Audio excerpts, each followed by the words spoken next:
عباده الذين اصطفى خصوصا على سيد الرسل وخاتم الأنبياء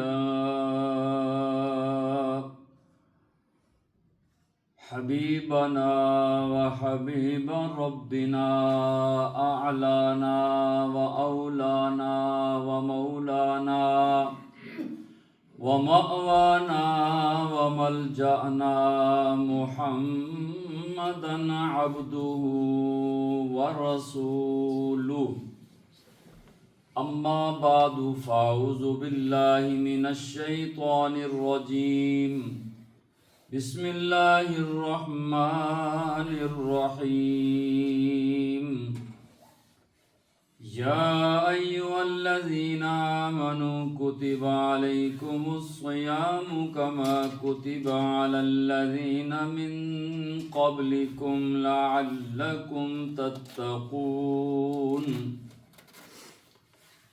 أياما معدودات فمن كان منكم مريضا أو على سفر فعدة من أيام أخر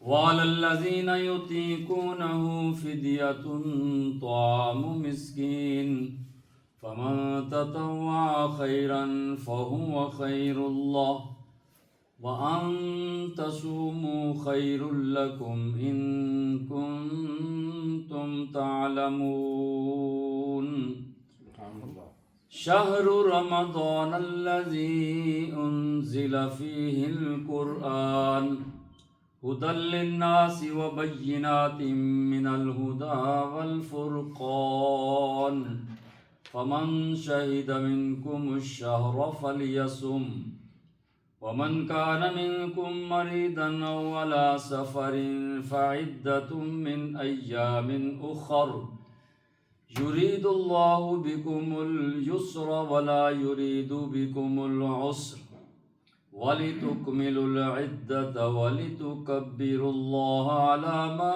هداكم ولعلكم تشكرون صدق الله مولانا العظيم وصدق رسوله النبي الكريم الأمين إن الله وملائكته يصلون على النبي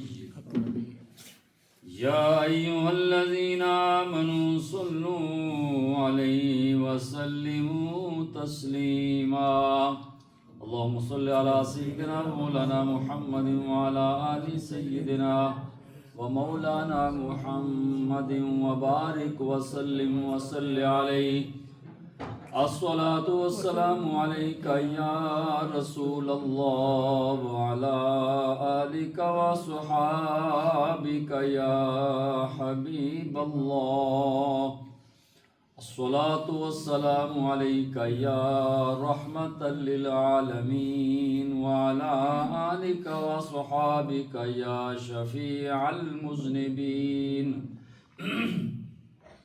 معزز و محترم حاضرین و سامعین، بھائیو، عزیز دوستو، عزت مآب، عفت ماں اور بہنوں، 15 شعبان المعظم، تقریباً شعبان کا آدھا مہینہ گزر گیا۔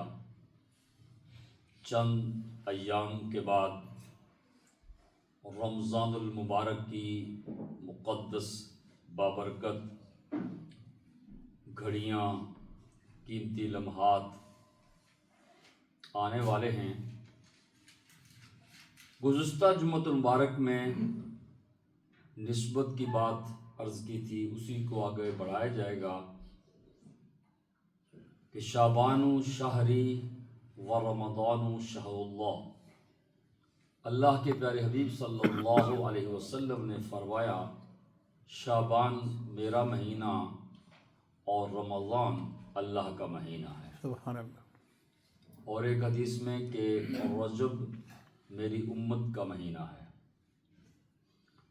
یہ نسبت عرض کر رہا تھا، ٹائم ختم ہو گیا تو گفتگو بھی ختم کر دی، اسی کو آگے بڑھایا جائے گا۔ پہلے جو آیات پڑھی ہیں اور آنے والے مقدس مہینے کے مشہور و معروف واقعات صرف نشاندہی کرنی ہے، پھر اس نسبت پر گفتگو کرنی ہے۔ یاد رکھیں، اللہ تعالیٰ نے بخشنے کے لیے، معاف کرنے کے لیے، مغفرت کے لیے مختلف بہانے بنائے ہوئے ہیں۔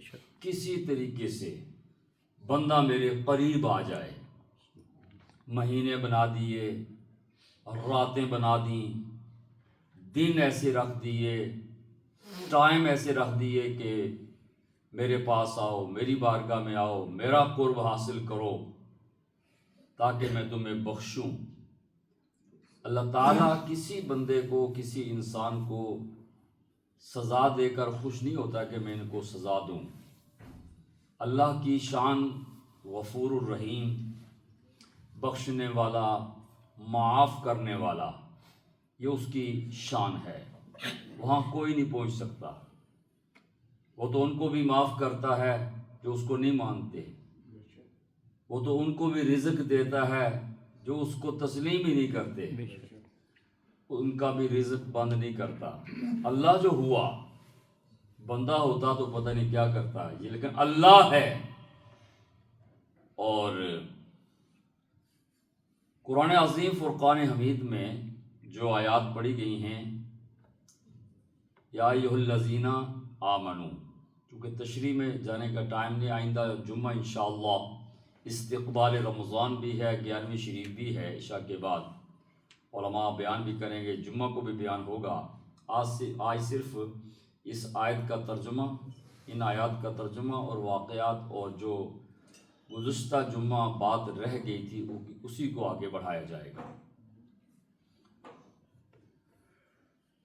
رمضان مبارک کی جو پاکیزہ گھڑیاں آ رہی ہیں، کسی کو معلوم نہیں کہ وہ ہمیں نصیب ہوتی ہیں یا نہیں۔ روزانہ کوئی نہ کوئی خبر آ جاتی ہے کہ فلاں بندہ انتقال کر گیا۔ عمر کا بھی کوئی مسئلہ نہیں کہ زیادہ عمر ہو جائے، کسی وقت بھی کوئی ایکسیڈنٹ میں فوت ہو گیا، کوئی بیماری میں فوت ہو گیا، یہ آئے دن آپ بھی خبریں سنتے رہتے ہیں۔ تو ان قیمتی لمحات سے ہمیں خوب فائدہ اٹھانا چاہیے۔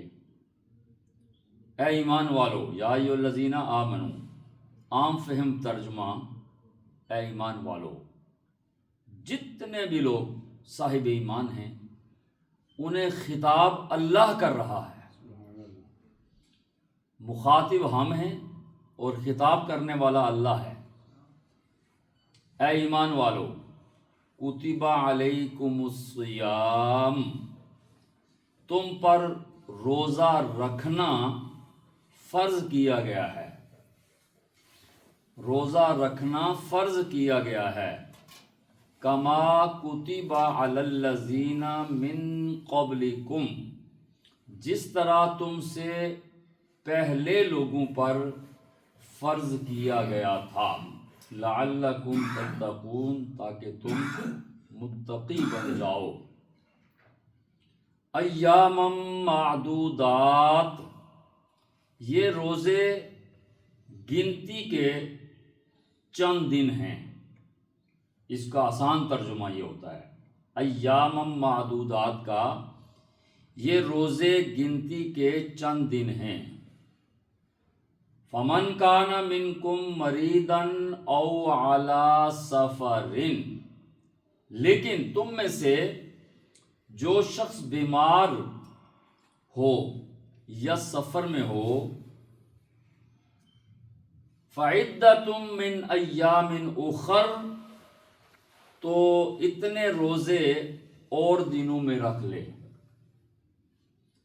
وعلی الذین یطیقونہ فدیۃ طعام مسکین، اور جن لوگوں کے لیے روزہ رکھنا مشکل ہو تو ان کے ایک روزے کا فدیہ ایک مسکین کو کھانا کھلانا ہے۔ یہ فدیۃ طعام مسکین، فمن تطوع خیرا فہو خیر اللہ. اس کا ترجمہ علماء نے لکھا ہے کہ جو خوشی سے زیادہ نیکی کرے تو یہ اس کے لیے بہت بہتر ہے. سبحان اللہ. جو زیادہ نیکی کرے، فدیہ تو بتا دیا، لیکن جو زیادہ نیکی کرے تو یہ اس کے لیے بہتر ہے.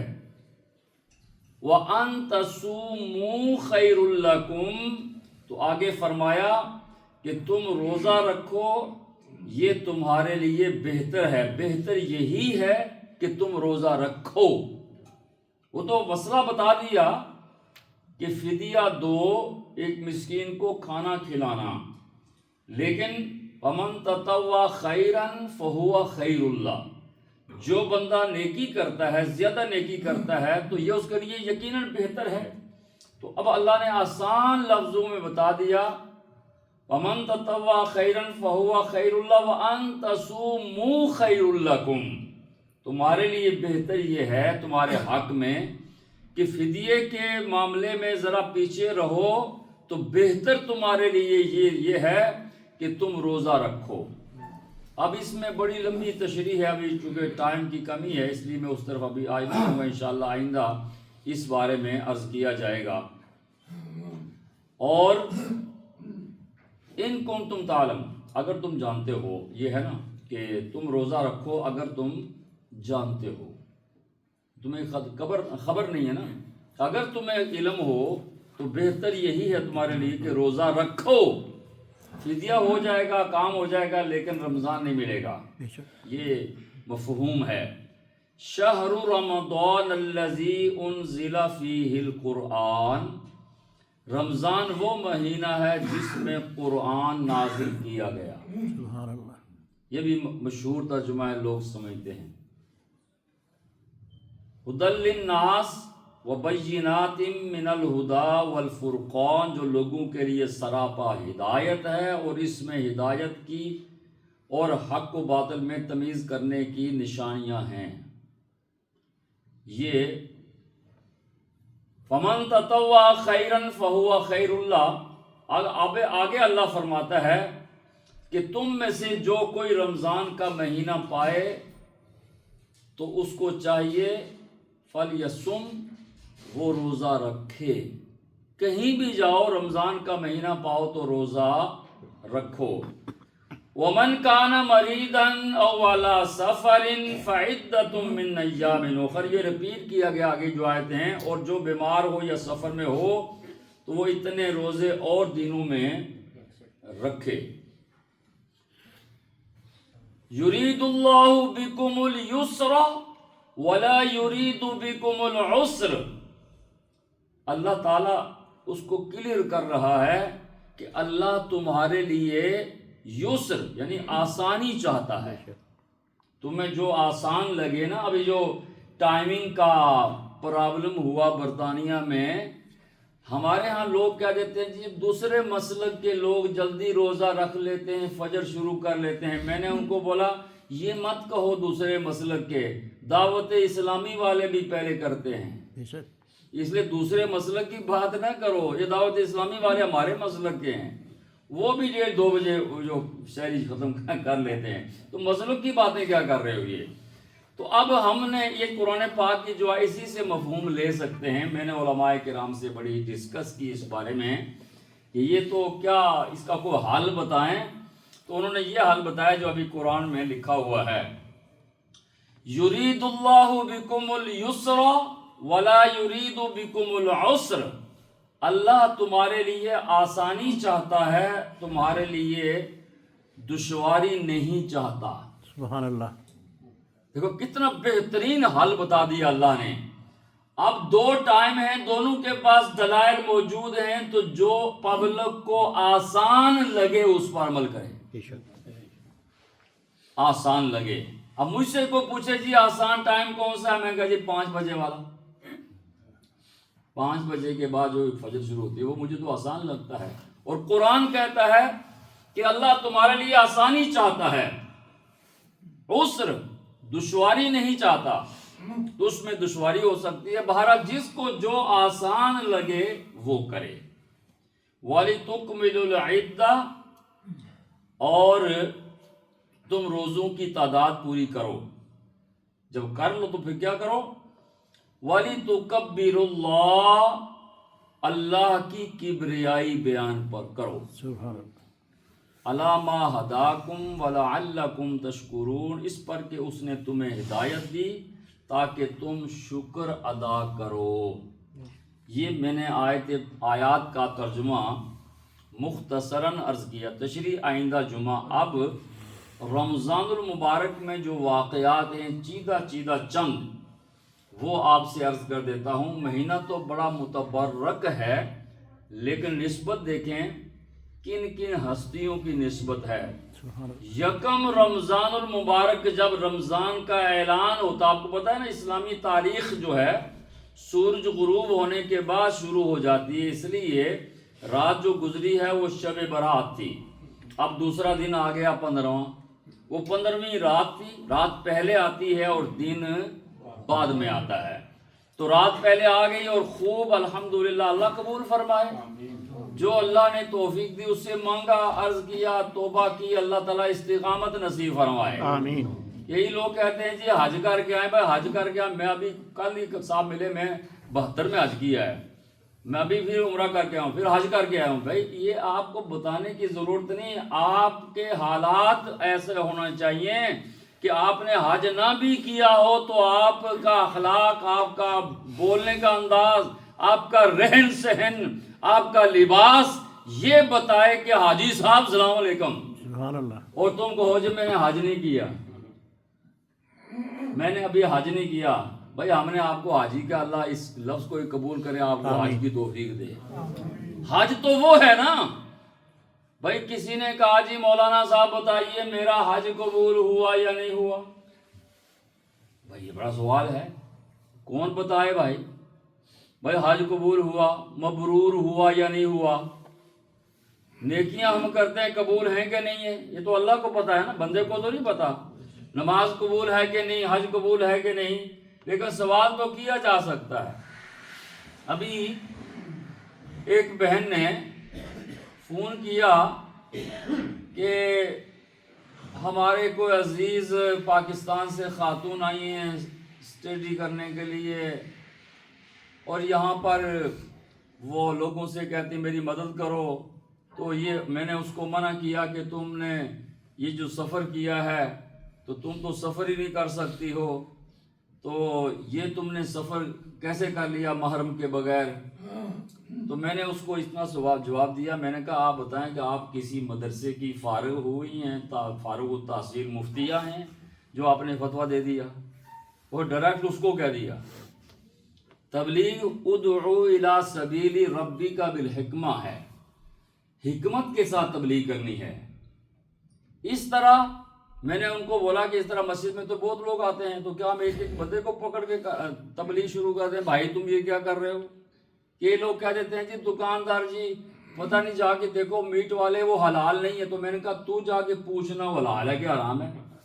یہ میری ڈیوٹی لگی ہوئی ہے، آپ امام ہو. میں نے کہا امام تبلیغ کر رہا ہے نا، امام دکانوں پہ گھومتا پھرے، تم بھی تبلیغ کرو نا. امام نے بتا دیا بلغوا انی ولو آیا، امام نے بتا دیا حلال حرام. اب جا کے تبلیغ کرو، جا کے پکڑو اس دکاندار کو. تو جب دو لگائے گا نا تو تجھے پتہ چل جائے گا حرام کیا ہوتا ہے حلال کیا ہوتا ہے. تم نے مولویوں کو ایزی لے لیا ہے جس کا جو دل کرتا. آپ امام ہے جی آپ ایسا کریں.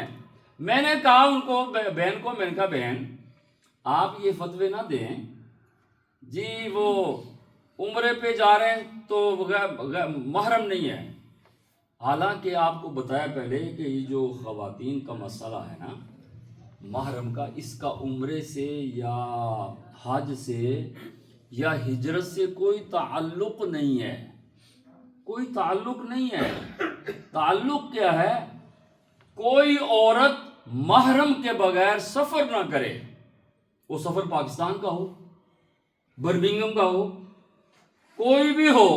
مسئلہ تو یہ ہے وہ جی فلاں بندہ کر رہا ہے، بھائی کرنے تو ہم کیا کر سکتے ہیں. ہم نے مسئلہ بتا دیا، کوئی عمل کرتا ہے نہیں کرتا، ہماری تبلیغ پوری ہے. کیا امام پاک، اس کو کہتے ہیں اتمام حجت. امام پاک، امام حسین علیہ السلام. کیا ان کو نہیں معلوم تھا کہ یہ جو سامنے میرے بچوں کو قتل کر رہے ہیں یہ میرے نام سے اور میری نسبت سے واقف ہے؟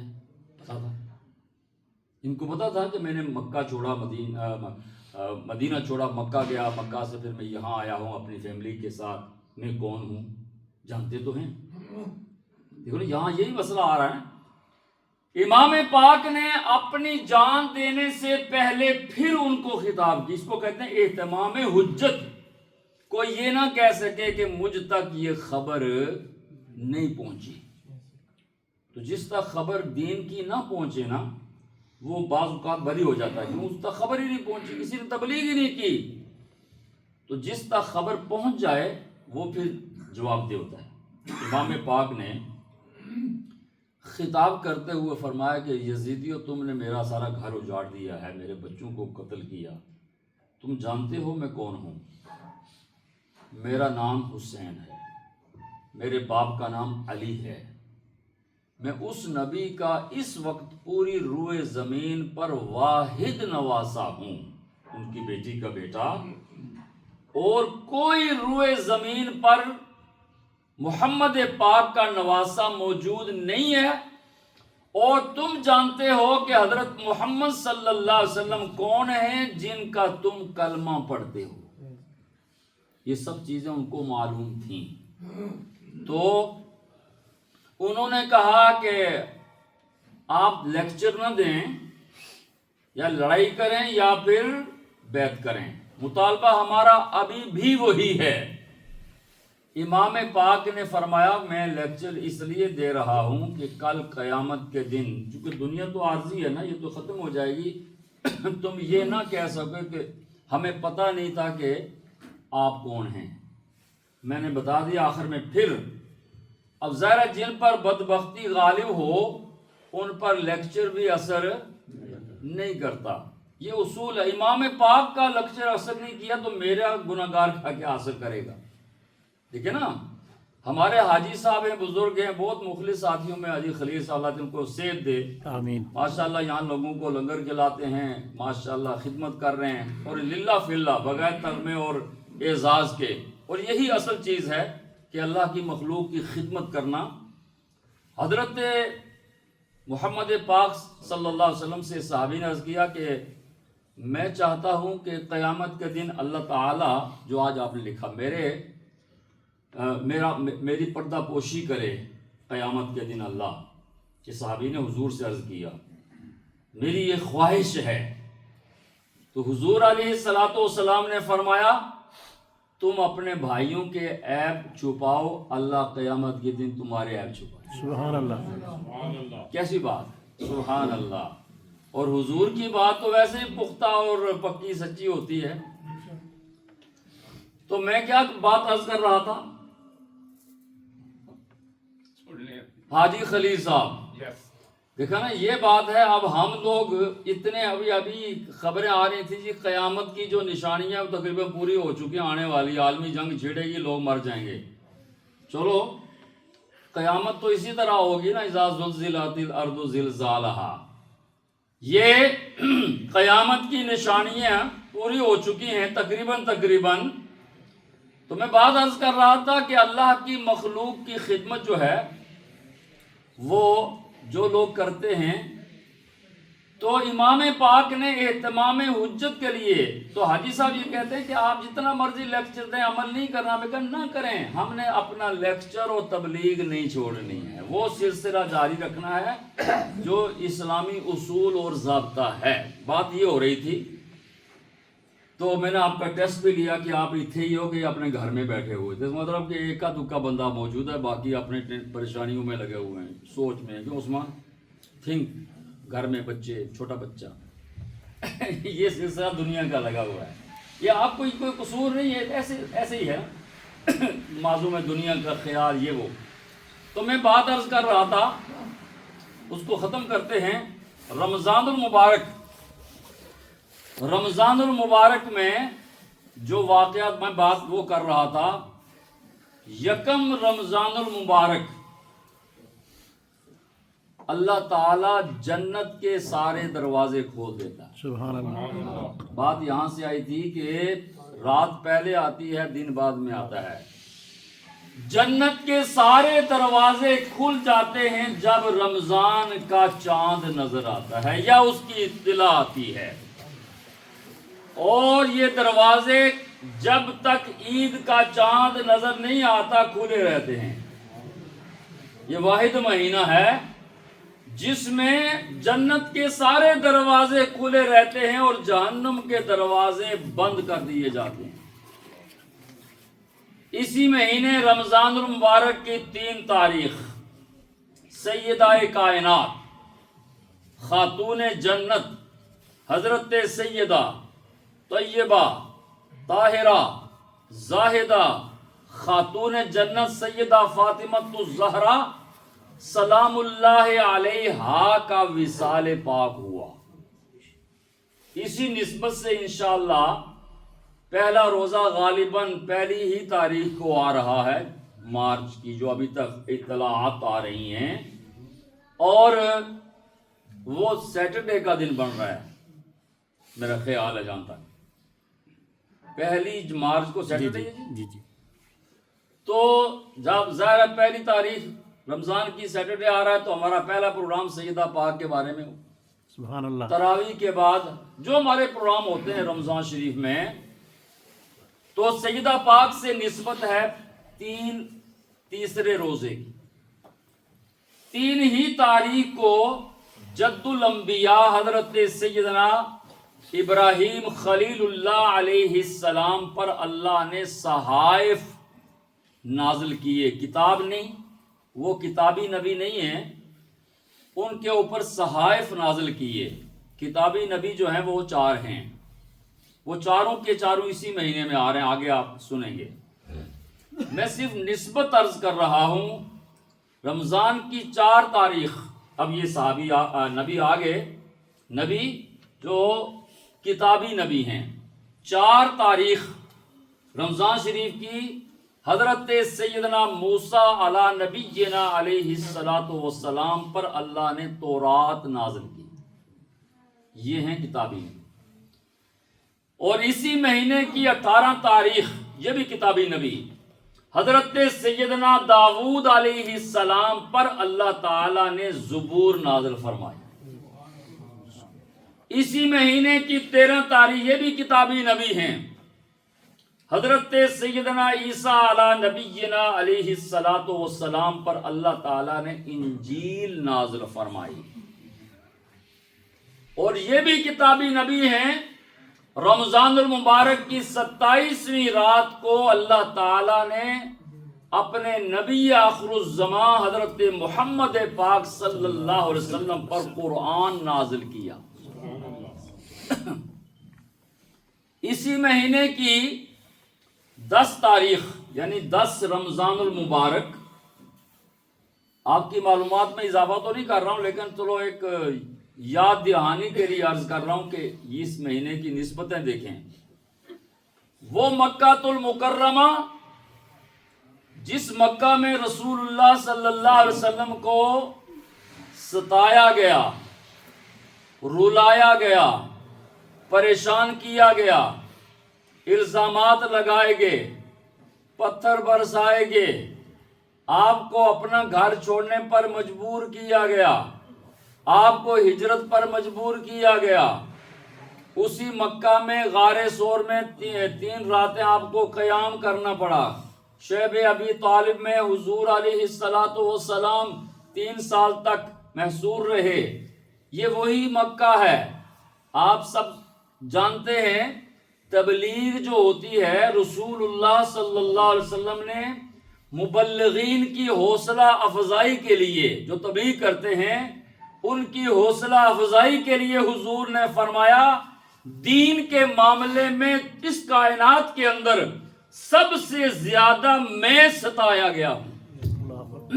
اب سوچیں، جو لجپال ہیں، بالکل حلیم ہیں، جو سچے ہیں، جن کی صداقت کی گواہی غیر مسلم دے رہے ہیں، جو ایماندار ہیں، غیر مسلموں کی امانتوں کی حفاظت کرنے والے ہیں، جو کبھی کسی کا دل نہیں دکھاتے، جو کبھی کسی کا مال نہیں کھاتے ناجائز، وہ نبی فرما رہے ہیں میں سب سے زیادہ ستایا گیا۔ تو جو بیچارے ویسے بھی گنہگار، تو ان کی پوزیشن کیا بنے گی؟ تو یہ سلسلہ دنیا کا اسی طرح جاری رہتا ہے۔ تو میں بات عرض کر رہا ہوں، واقعات بتا رہا ہوں۔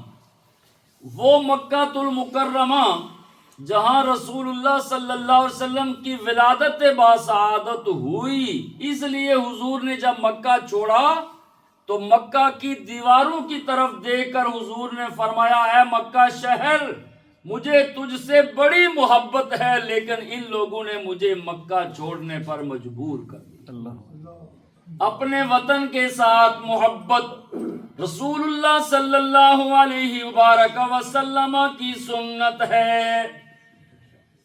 وطن اتنی پیاری چیز ہے۔ اب کئی لوگ اپنے وطن سے جب محبت کرتے ہیں، جب ہم اپنے وطن کا نام لیتے ہیں، وطن ہمارا آزاد کشمیر، وہ کہتے ہیں نہیں پاکستان بولو، کشمیر مت بولو۔ میں نے کہا جب رہتا ہی کشمیر میں ہوں تو پاکستان کیسے بولوں بھائی؟ آپ کے پاس پاسپورٹ کون سا ہے، پاکستان کا یا کشمیر کا؟ میں نے کہا پاکستان کا۔ یہ بتاؤ پھر آپ کرنسی کون سی یوز کرتے ہو، قائد اعظم والے فوٹو کی یا فاروق حیدر والا، یہ سردار قیوم والا؟ میں نے کہا وہ قائد اعظم، تو پھر آپ تو پاکستانی ہوئے۔ اور میں نے کہا بھائی اس کا مختصر جواب دوں، جب آپ کی یہ سوچ ختم ہوگی اس وقت کشمیر آزاد ہو جائے گا انشاءاللہ۔ یہی سوچیں کشمیر کی جو آزادی میں رکاوٹ ہیں۔ تو خیر بات یہ سیاسی نہیں ہے، وطن کی بات ہو رہی ہے۔ حضور علیہ الصلوۃ والسلام اس مکہ میں جہاں آپ پیدا ہوئے، جہاں سے نکلنے پر آپ کو مجبور کیا، وہ مکہ 10 رمضان المبارک کو فتح ہوا۔ یہ میں واقعات بتا رہا ہوں صرف۔ 10 رمضان کو مکہ فتح۔ وہ کون سا مکہ؟ جہاں آپ پیدا ہوئے، جہاں سے آپ کو نکالا گیا، جہاں آپ کو ستایا گیا، جہاں آپ کو رلایا گیا، جہاں آپ کو دکھی کیا گیا، جہاں آپ پر پتھر برسائے گئے، جہاں آپ پر الزامات لگائے گئے، جہاں پر آپ کو محصور کیا گیا، وہ شیب ابی طالب میں۔ یہ حضرت ابو طالب کا جب نام آتا ہے کئی لوگ اس پر بھی بات کرتے ہیں جی وہ مسلمان تھے نہیں تھے۔ بڑی قیمتی بات کی مولانا کوثر نیازی نے، کوئی جھگڑا نہیں کرنے کی ضرورت اس پہ۔ یہ کیا باتیں کر رہے ہو؟ تبصرہ کر، اپنی پوزیشن دیکھو، وہ اپنا منہ دیکھ پہلے، پھر حضرت ابو طالب علیہ السلام کے بارے میں بات کرو۔ ہمارے علماء نے خاموشی اختیار کی ہے، لیکن مولانا کوثر نیازی کہتے ہیں بحث کرنے والوں یہ بتاؤ نبیوں کے تاجدار کے نکاح کا خطبہ کس نے پڑھا؟ سبحان اللہ۔ حضرت ابو طالب نے۔ بعد میں باتیں کرنا۔ حضور علیہ الصلوۃ والسلام نے کس کی وفات پر دکھ کا اظہار کیا؟ حضرت ابو طالب کے وصال پر۔ تو خیر یہ چونکہ موضوع نہیں ہے، میں بات عرض کر رہا ہوں۔ وہ فتح مکہ، مکہ فتح ہوا۔ ہمارے ہاں لوگ بدلے لیتے ہیں، شاید کہ اتر جائے کسی دل میں میری بات۔ بدلے لینے بند کرو۔ جس نبی کے غلام ہو، اس نبی کا فعل، اس نبی کی تعلیم، اس نبی کا اسوہ، اس نبی کی سیرت، یہ پلے باندھ لو۔ چونکہ اس نے میرے باپ کو گالی دی، میں کبھی معاف نہیں کر، بدلہ لے کے چھڑاں گا۔ اس نے ایک گالی دی، میں 10 دوں گا۔ کیا حضور کو گالیاں نہیں دی گئی؟ اب تو چابی حضور کے پاس ہے نا، وہی مکہ جہاں ستایا گیا وہ حضور کے پاس چابی آ گئی۔ اب فتح، مکہ فتح ہوا 10 رمضان کو۔ اب میں اپنے آپ کو دیکھوں، آپ اپنے آپ کو دیکھیں۔ اگر ہمارے ساتھ ایسا ہو، کسی شہر میں ہمیں تنگ کیا جائے اور پھر اس شہر کی جو فتح کی تاریخ وہ ہمارے نامہ اعمال میں لکھی جائے کہ ہم وہاں کامیاب ہو گئے، تو ہم چن کے بدلے لیں گے، چن کے بدلے۔ لیکن جس نبی کا ہم کلمہ پڑھتے ہیں، جن سے ہم محبت کا دعویٰ کرتے ہیں، جن کے ساتھ اس نبی کی سیرت کیا بتاتی ہے؟ آپ کئی بار سن چکے ہیں، صرف عمل کی بات میں پھر عرض کر رہا ہوں، عمل کی بات ہے۔ کوئی ضرورت نہیں دوسرے کو تبلیغ، ہر بندہ اپنے تائیں عمل کرنا شروع کر دے، دوسرے کو کہنے کی ضرورت نہیں کہ وہ کیوں نہیں کرتا، آپ کریں۔ یہ حضور علیہ السلام نے ہمیں بتایا۔ وہ سب لوگ موجود ہیں، ستانے والے، دل دکھانے والے، پریشان کرنے والے۔ حضور علیہ السلام نے فرمایا تم جانتے ہو آج میں تمہارے ساتھ کیا سلوک کرنے والا ہوں؟ انہوں نے کہا کہ ہم آپ کو جانتے ہیں، ہم نے تو بہت آپ کو تنگ کیا، بہت پریشان کیا، لیکن ہم نے آپ کو دیکھا، آپ کے ساتھ زندگی گزاری، آپ تو بہت ہی نرم دل ہیں، بہت ہی کیا بولا؟ نرم دل۔ ہم وہ نرم دل اور ہم گرم دل ہیں۔ بعض کو آج اس طرح پتا چلتا ہے تندور سے بندہ باہر نکلا ہے، اور میں نے کہا تو توے سے اٹھ کے آئے ہو، گرم توے سے، اتنے گرم۔ اور جس نبی کا کام کلمہ پڑھتے ہیں وہ نرم دل، اور یہ مسلمان نہیں کہہ رہے، کافر کہہ رہے ہیں، دشمن کہہ رہے ہیں اے محمد صلی اللہ علیہ وسلم دشمنی اپنی جگہ پہ ہے، لیکن اے محمد نہ آپ کو کبھی جھوٹ بولتے ہوئے دیکھا، نہ کسی کا دل دکھاتے ہوئے دیکھا۔ تو ہم جانتے ہیں کہ آپ ہمارے ساتھ کیا کرو گے، آپ ہمیں معاف کر دو۔ اب حضور نے مثال دی، اور تم نے ٹھیک کہا بھائی، تم لوگوں نے ٹھیک کہا ہے، لا تثریب علیکم اليوم، یہ قرآن کا لفظ ہے، لا تثریب علیکم اليوم۔ حضور نے یہ لفظ وہاں کیوں استعمال کیا، اس کی لوجک کیا ہے، اس کو سمجھنا ضروری ہے کہ لا تثریب علیکم اليوم، سورہ یوسف میں یہ لفظ ہے۔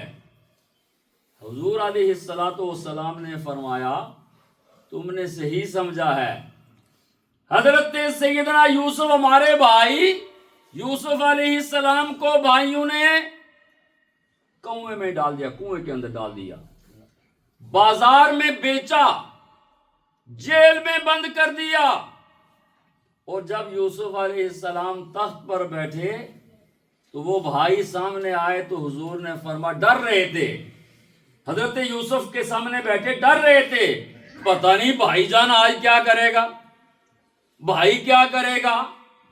تو حضرت یوسف نے جو لفظ استعمال کیا سورہ یوسف میں، لا تثریب علیکم اليوم، آج میں تمہیں کچھ نہیں کہتا۔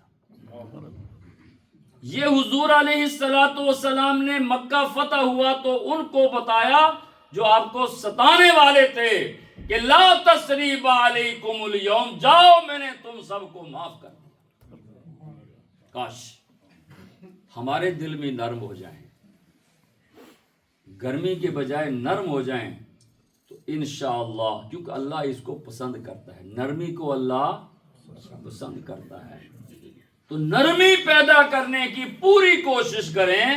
آپ حاکم ہیں تو اور آپ کو نرمی کرنی پڑے گی، اس لیے کہ آپ کے اندر بہت سے لوگ کام کرتے ہیں، تو بندے کو خود ہی جلال آ جاتا ہے کہ میرے اندر کتنے لوگ کام کرتے ہیں، تو تھوڑا جلال تو آ جاتا ہے۔